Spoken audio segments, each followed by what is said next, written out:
At the end of Nosferatu, I assumed that Count Orlok's fate had to do with classic vampire lore, yet a recent Robert Eggers interview has proved that this isn't quite true.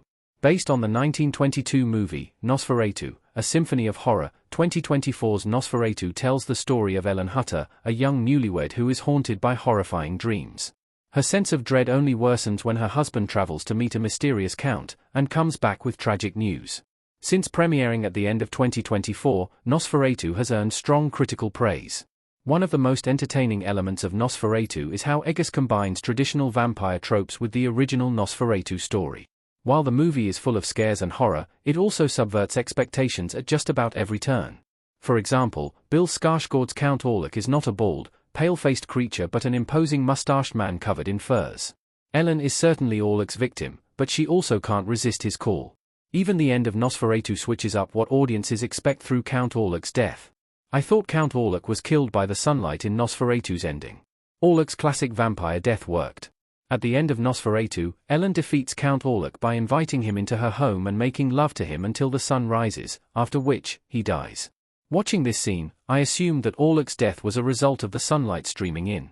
Past vampire stories have often emphasized vampires' aversion to sunlight, and Orlok himself only appeared at night, sleeping in his coffin during the day. Therefore, I had no doubts about Orlok's sun-caused demise. In fact, Orlok's death made plenty of sense to me in terms of story as well.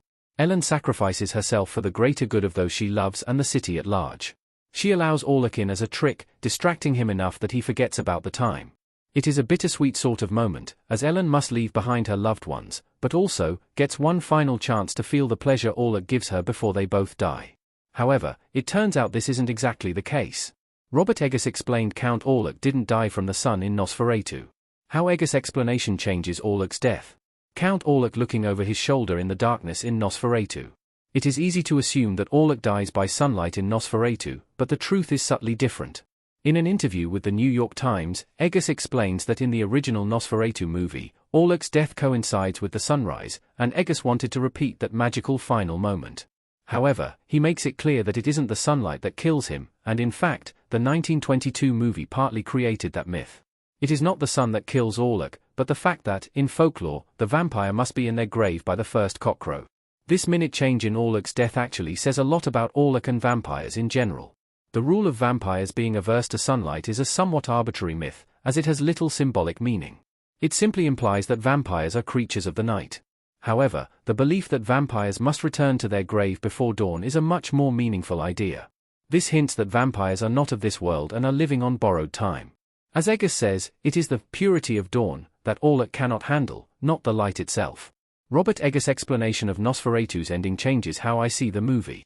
Eggers' dedication to folklore makes Nosferatu so much better. Lily Rose Depp gasping with a shadow of a hand on her torso in Nosferatu 2024. Overall, Eggers' revelation about the sunlight and the original Nosferatu totally changes my view of vampires in media.